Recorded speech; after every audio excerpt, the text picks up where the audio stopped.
Chief of defence staff ने एक बहुत ही इंपॉर्टेंट मैसेज सेंड किया है नेपाल को। ये मैसेज काफ़ी हद तक ओपन है। यहाँ पे आप देख पाएंगे ये है इनकी स्टेटमेंट। इन्होंने ये कहा है कि जो इंडिया की गुडविल है इसके साथ कोई स्ट्रिंग्स अटैच्ड है नहीं। अगर हम आपके देश के लिए कुछ अच्छा काम करते हैं, ब्रिज बिल्ड करते हैं, आपको वैक्सीन देते हैं, तो उसके पीछे ऐसा नहीं है कि इन द फ्यूचर हम चाहते हैं कि आपकी जमीन हड़प लें या फिर हम चाहते हैं कि आपको यूज करेंगे इन जियोपॉलिटिक्स। और इंडिया आज के समय बिल्कुल मानता है कि नेपाल एक फ्री और इंडिपेंडेंट देश है जो इंटरनेशनल अफेयर्स में अपने हिसाब से जो उसको सही लगेगा वो करेगा। मगर नेपाल को देखना चाहिए श्रीलंका को और कई और देशों को और समझना चाहिए कि रीजन में कुछ कंट्रीज के साथ गलत टाइप के जो एग्रीमेंट्स हैं ये साइन ना कर ले। ये जो स्टेटमेंट है ये बहुत ही इंपॉर्टेंट है from India's chief of defence staff.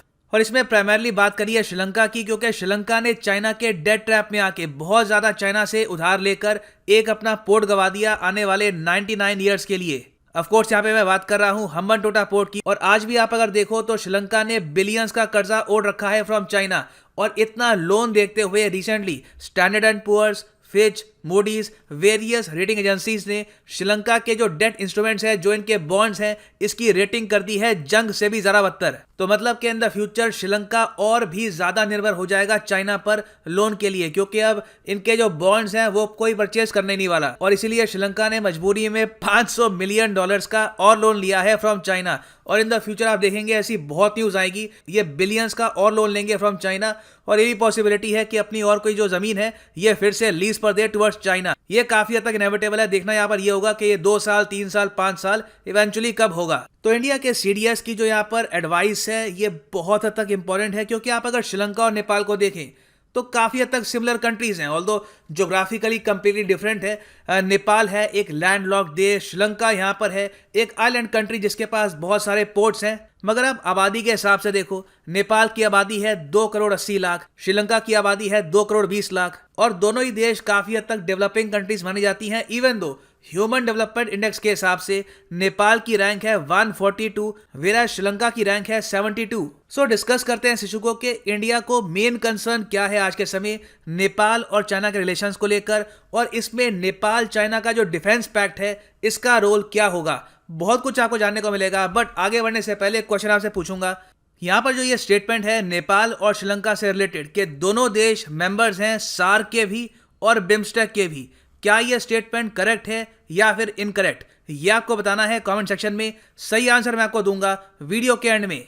और आप किसी भी एग्जाम की प्रिपरेशन कर रहे हैं, whether it is UPSC, IIT, GATE, any examination, UPPSC भी, आप परचेज कर सकते हैं अनअकैडमी के कोर्सेज। फायदा ये है आपको मिलेगी लाइव क्लास, आप वॉच कर पाएंगे अपने लेक्चर्स फोन पे, टैबलेट पे, कंप्यूटर पे, where you want. So Unacademy की ऐप पे जाओ या फिर go to their website, click on the course that you want to buy. For example आप अगर प्रिपेयर कर रहे हो फॉर यूपीपीएससी, यहाँ पर क्लिक करो गेट सब्सक्रिप्शन और यहाँ पे आप खरीद सकते हैं कोर्स। मगर जो प्राइस यहाँ पे लिखा है ये पे मत करो, यूज करो कोड PD10 और आपको मिलेगा flat 10% discount, because PD10 means discount, save money and grow. Now India का जो मेन कंसर्न है चाइना और नेपाल को लेकर, it is about a defence pact. Recently China के डिफेंस मिनिस्टर गए थे नेपाल। इन्होंने यहाँ पर कैटेगोरिकली एक बहुत ही इंपॉर्टेंट स्टेटमेंट दी। इन्होंने ये कहा कि चाइना ऑफर करता है सपोर्ट नेपाल को और आपकी सॉवरेनिटी, आपके देश की जो प्रोटेक्शन है उसमें चाइना हमेशा कंट्रीब्यूट करने को तैयार है और we will safeguard your sovereignty. ये स्टेटमेंट बहुत बड़ी बात है। यहाँ पे आप देखेंगे ये एक और आर्टिकल है साउथ चाइना मॉर्निंग पोस्ट का, चाइनाज डिफेंस मिनिस्टर प्लेजेस, एक तरीके से प्रॉमिस किया यहाँ पर military support for Nepal एमिड border dispute with India. और अभी चाइना और नेपाल दोनों की कोशिश ये है कि दोनों देशों का जो युद्ध अभ्यास है ये जल्द से जल्द वापस स्टार्ट हो। और युद्ध अभ्यास की भी अगर मैं बात करूं तो आप जान के हैरान होंगे कि 2017 से पहले चाइना और नेपाल का कोई भी युद्ध अभ्यास था ही नहीं। एक्चुअली डिफेंस कोऑपरेशन पर चाइना और नेपाल की कोई बातचीत नहीं थी बिफोर 1998। 1998 में पहली बार बस माइन्यूट लेवल पर बातचीत स्टार्ट हुई और उसके बाद जब केपी ओली पावर में आए तो 2017 तक नेपाल ने यह इंश्योर कर दिया कि चाइना और नेपाल का भी एक युद्ध अभ्यास होगा और दोनों देश अपना जो मिलिट्री कोऑपरेशन है ये इन द फ्यूचर बढ़ाएंगे। नाउ यहाँ पे आप सोच सकते हैं वेल मोस्ट प्रोबेबली जो ये मिलिट्री कोऑपरेशन का जो आइडिया है, युद्ध अभ्यास का आइडिया है, ये चाइना की तरफ से आया होगा। नहीं, ये जो इशू है ये नेपाल ने सबसे पहले उठाया था। यहाँ पे आप अगर देखेंगे सागरमाथा फ्रेंडशिप, ये नाम है चाइना नेपाल के युद्ध अभ्यास का। इसकी रिक्वेस्ट सबसे पहले आई थी फ्रॉम नेपाल। चाइना ने ये रिक्वेस्ट एक्सेप्ट करी और फिर 2017 में पहली बार युद्धाभ्यास हुआ नेपाल और चाइना का। और बताया यह जाता है कि चाइना का यहाँ पर प्लान था कि बहुत ही ग्रैंड स्केल पर यह युद्धाभ्यास होगा नेपाल की धरती पर।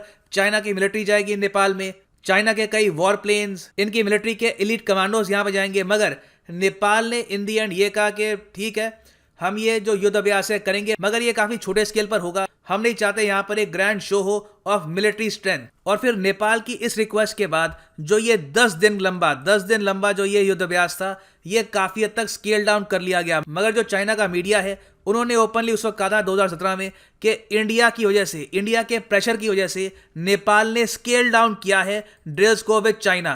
तो आज के समय अगर हम देखें तो बिकॉज ऑफ कोविड-19 नेपाल और चाइना का कोई प्रॉपर युद्धाभ्यास हुआ नहीं है रिसेंटली, और उससे पहले भी आप अगर देखो तो युद्धाभ्यास उसके आगे नहीं बढ़ पाए।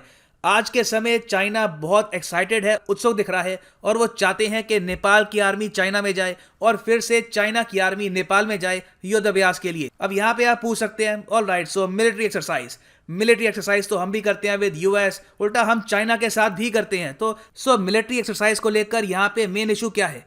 देखो, यहाँ पे इशू सिर्फ युद्धाभ्यास का नहीं है, मेन इशू है यहाँ पर कि युद्धाभ्यास किस चीज की तरफ लीड कर रहा है नेपाल और चाइना को।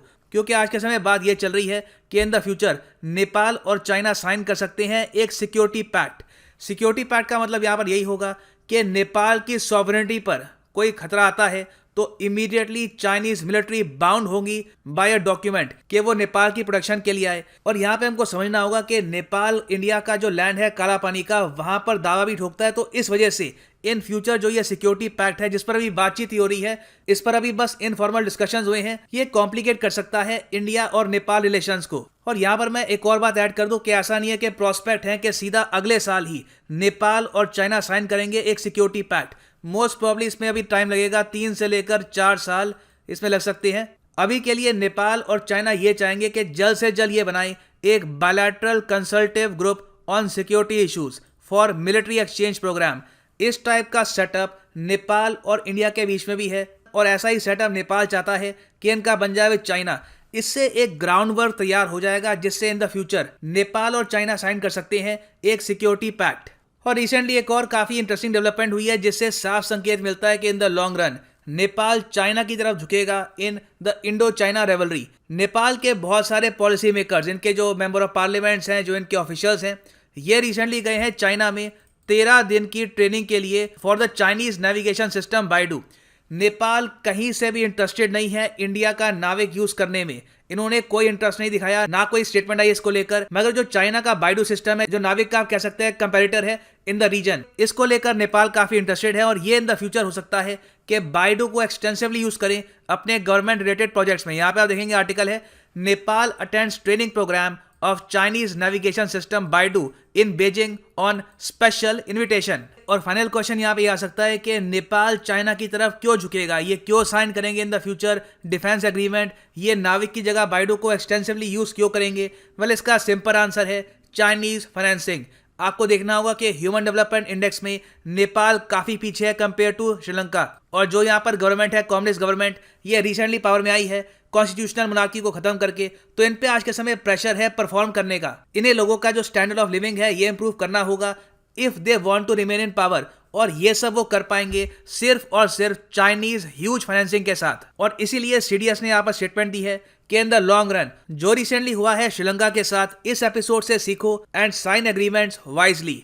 सो वापस आते हैं अपने क्वेश्चन पे कि नेपाल और श्रीलंका दोनों मेंबर्स हैं सार्क और बिम्स्टेक के। क्या ये स्टेटमेंट सही है या गलत है? ये स्टेटमेंट है एब्सोल्युटली करेक्ट। यहाँ पे आप अगर देखेंगे तो ये हैं सारी सार्क कंट्रीज, मालदीव्स, बांग्लादेश, भूटान, नेपाल, श्रीलंका, अफगानिस्तान, पाकिस्तान, इंडिया, और ये सब यहाँ पे आपको दिख रही होंगी, ये सब है बिम्स्टेक कंट्रीज। बिम्स्टेक में फर्क ये है, मालदीव्स आउट हो जाता है, पाकिस्तान आउट, अफगानिस्तान आउट, और 2 कंट्रीज यहाँ पे करती है एंटर, थाईलैंड और म्यांमार। सो इसी नोट के साथ ये एंड इस वीडियो का। Thank you for listening and as always God bless you all.